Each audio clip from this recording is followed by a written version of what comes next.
Hey, what's up guys, Josh here, and welcome back to Twist, that's This Week in Steam, where we talk about the things that happened in Steam this week, from news to rumors and speculation, new releases, and all that good stuff. Outside of that, we also talk about some deals that you can find on Steam games, which makes sense considering we did just have the Steam Spring Sale, and then normally some fun segment at the end, which today I'll be going over my personal pickups from the Steam Spring Sale. And with all that out of the way, let's just go ahead and dive into news, and it was kind of a light week for news this week outside of the Steam Spring Sale, but it is sort of exciting that we've got the Lenovo Legion Go S SteamOS edition now officially up for pre-order on Best Buy. And the original version of this is actually a Windows-based handheld that came in Arctic White. This one comes in black and of course runs SteamOS, and this would represent the first time that there's been an official offering from a third party that is running SteamOS. And it looks like there are two different variants here. One is the Z1 Extreme version with 32 gigs of RAM and 1TB of space for $749.99, or you can opt for the Z2 Go version with 16 gigs of RAM and a 512 gig SSD for $549.99.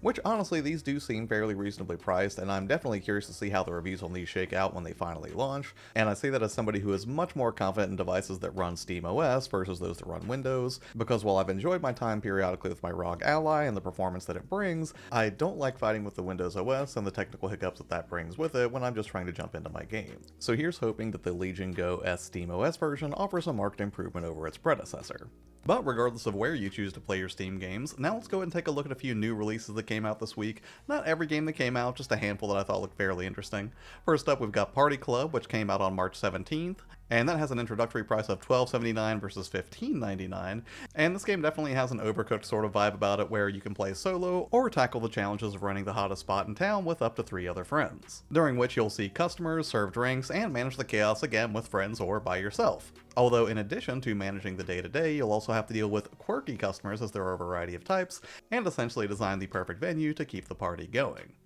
Next up we have Rainbreaker, which released on March 18th and does have a demo available with an introductory price of $8.99 versus $9.99. This is a high-octane action roguelike set in a dystopian medieval punk world, within which you'll step into the boots of Clef, a fearless rebel ready to rid the world of the kingdom's oppression, take down the elite, and lay siege to the Queen's Grand Bastion. And I have to say, I feel like I've seen a lot of games in this vein, but this one does look particularly appealing because it has that Borderlands sort of graphic novel style, and ultimately I'm just a sucker for games like this that feature hyper-saturated, just way over-the-top visuals and presentation. And next up we have what is undeniably the weirdest game to come out this week, and one that I highly recommend you check out the store page for, if nothing else because the music is amazing, and that would be Kinekuneku Super Muscle Cat. And this dropped on March 19th and has a current price of $17.99 and does have a demo available if you want to dig a little bit deeper into this after hearing the amazing theme song on the store page. And this represents a cat with a bodybuilder's body in a fun 2D platformer who has to fight back against a mysterious invasion. The story looks to be absolutely full of over-the-top goofy humor, friendship, drama, and action,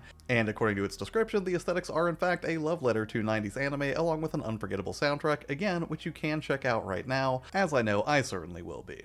And next up we have what was probably the biggest release of the week, and that would be Assassin's Creed Shadows, which came out on the 20th. This is a full price game at $69.99, and as of this recording it looks like between platforms it has over 1 million players, so a lot of those must be coming from console because it looks like on the Steam chart it was only hitting about 50,000 at this point. Now speaking personally, I did go ahead and grab this for the PlayStation 5, mostly because it was supposed to be a pretty great showcase for the PS5 Pro, which I traded up to recently. And if you've played an Assassin's Creed game before, you probably know what to expect here, but I will say that my initial time with it has been largely positive. Although I will say Nawe is much more interesting to play as than Yosuke, but also admittedly I am only a couple of hours in at this point, so if you would like to hear more about my impressions of this game later on in a deeper dive, let me know in the comments below. But yeah, in a nutshell, if you've got a hankering for some samurai-based combat, or the stealth action of sneaking around as a shinobi ninja, Assassin's Creed Shadows should give you a pretty good dose of both, and in one of the most technically impressive environments that I've seen in a while. And next up, we have kind of a retro throwback in Rendering Ranger R2 Rewind, which also dropped on March 20th and has an introductory price of $8.99 rather than $9.99. Within which you will be playing as the titular Rendering Ranger, a Special Forces soldier defending Earth from a devastating alien invasion through 9 levels of action platforming as well as blisteringly fast horizontal shooter stages. And originally this game came out for the Super Famicom back in 1995, and I was about to say when I first saw a video of this that I thought it looked kinda like Turrican, and as it turns out, it's from Manfred Trenz, the creator of the Turrican series, so that makes perfect sense. So if you do have a hankering for some 16-bit shoot 'em up action, it looks like Rendering Ranger R2 will fit the bill. And finally, for now, let's round out these new releases with a decidedly more chill experience called Urban Jungle, which came out on March 21st, does have a demo available, and has an introductory price of $9.95 versus $11.99. In Urban Jungle, you'll use luscious plants to turn your ordinary home into a green haven. And aside from just being able to find the best place for each plant in your small apartment and enjoying gardening without worries, it also looks like you'll be able to do a fair amount of unpacking and organization, which really does conjure up memories of the game Unpacking, although I will say this looks a little bit more in depth than that game was. I'm not sure if this will unveil a layered narrative along the way that game did, but nonetheless, it certainly looks like a chill, cozy little game that you could kill a few hours with. But now let's go ahead and move on to a couple of interesting Fanatical deals. Now obviously they've got deals going on all the time, but there were two bundles in particular that I did want to highlight today. And the first would be the Build Your Own Play on the Go bundle, which specifically targets games that are Steam Deck verified. And true to Fanatical's bundle building system, the more games you buy, the more you save. So with this particular one, if you buy 2, it's $7.50 per item, 3 or more, it's $7.25 per item, or if you want to buy 5 or more, then it's $7 per item. And the games that stuck out to me most in this bundle were Ultra Kill, which is just completely hyper-saturated over-the-top FPS violence, which I am a big fan of. Star Wars Episode 1 Jedi Power Battles, which I have never played before, but I'm glad to see that it did get a remaster, which does look to have a lot of fun over-the-top arcadey action. And then finally the Guacamelee Collection, which I personally already have for the Switch, and I think I might have had a copy of this on the Vita at one point, but I know it's a super fun game, and the fact that it includes both is pretty great. And finally, considering the official Steam Spring Sale is now over, they do have a Build Your Own Spring bundle going on right now. And the games in this bundle are demonstrably cheaper. I wouldn't say there was a ton that really spoke to me here, although I will say the Nickelodeon All-Star Brawl did catch my eye. Even though I'm not the biggest Smash fan, it does look like a pretty competent clone of that game. And then literally secondarily, I also like the idea that they included Nickelodeon Kart Racers 2, which also looks like a lot of fun, if not somewhat derivative. But hey, to be fair, I am an aging millennial, so tons of these old school Nickelodeon characters definitely speak to me, and if you grew up with a lot of these characters too, I'm sure it'd be fun to go ahead and pit somebody like Leonardo against a Blina or a Nigel Thornberry or a SpongeBob SquarePants or a litany of other classic Nickelodeon characters. So if you do end up taking the leap on either of these bundles, let me know what you made out with, and my affiliate link is in the description below. If you wouldn't mind using that and helping out the channel, that would be hugely appreciated.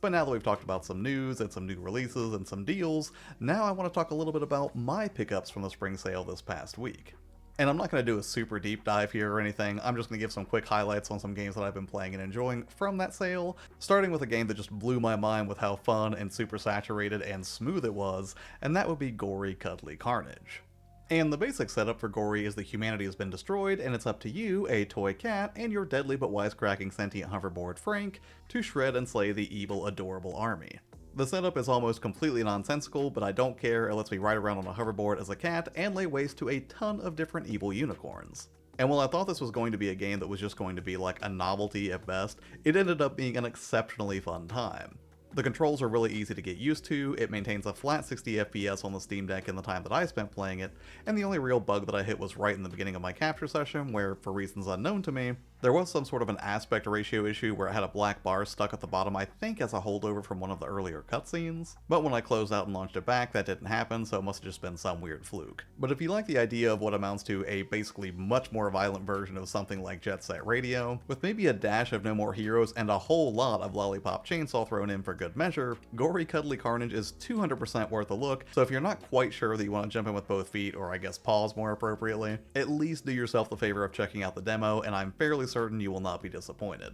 Next up, I have no idea how I never played this before, but it's totally tremendous, and that would be Lego Batman, the first one. It's classic irreverent self-aware humor that is some of the best comedy in video games, really, because it's largely visual humor that's based on animation, and not gimmicky, repetitive voice lines to get the humor to work, because comedy's a really hard thing to get right in a video game, and even in 2008, these games were just so well constructed in terms of direction, and I just can't believe it took me like 17 years before I finally got around to playing this one. And if you've ever played any of the like 10,000 LEGO games to release over the past couple of decades, you'll probably feel right at home here. And while visually it's pretty dated on a technical level, honestly it doesn't matter that much because it's still a whole lot of fun. Also, structurally, I just really like the way it's set up that after that first level, you can go to the Batcave and choose which part of the adventure you want to tackle next in whatever order you choose. And again, even though it's an older title, it's still charming, silly fun, and sometimes that's exactly what I want between bigger, beefier affairs. Plus, it's a nice little look into the now well-established world of LEGO crossovers that, as a child of the 90s, I just can't get enough of. And in sharp contrast to the hyper-saturated, over-the-top cartoony look of something like Gory Cuddly Carnage or LEGO Batman,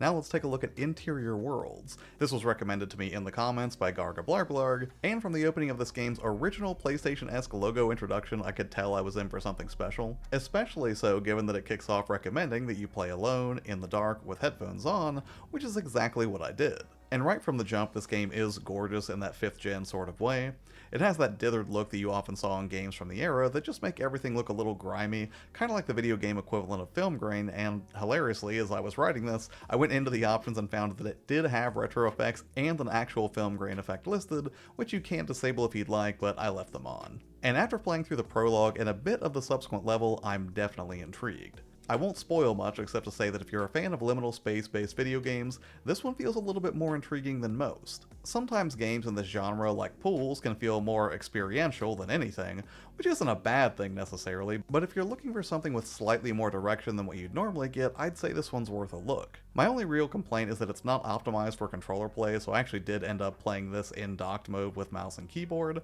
and while low settings give you a smoother frame rate, it also reduces the lighting effects, which did make it difficult a couple of times for me to see interactable elements in the prologue, but ultimately after I changed the visuals to medium rather than low, everything became slightly more visible and it just went great. Well, spooky, but still great. And between that opening prologue level that kicks you off in a gas station, and the true first level that has you exploring an abandoned parking garage, I can honestly say that this game gave me literal goosebumps in a way that I hadn't gotten from a horror game in quite some time. So Gargablarglarg, thanks again for the amazing recommendation. But that's going to be it for this one, and what about you? Did you grab any particularly amazing games during the Steam Spring Sale? If so, I would love to hear about it in the comments below. As far as what's coming up on the channel, next week we'll be taking a look at 10 games coming out in April, and of course more Steam news and updates in next weekend's Twist. And I know we kind of covered a lot of ground today between new releases, Fanatical deals, and then some of the pickups that I personally recommend that I grabbed recently, but all of these should be linked in the description below if you want to take a closer look at any of them, or just check out some of those demos that I mentioned.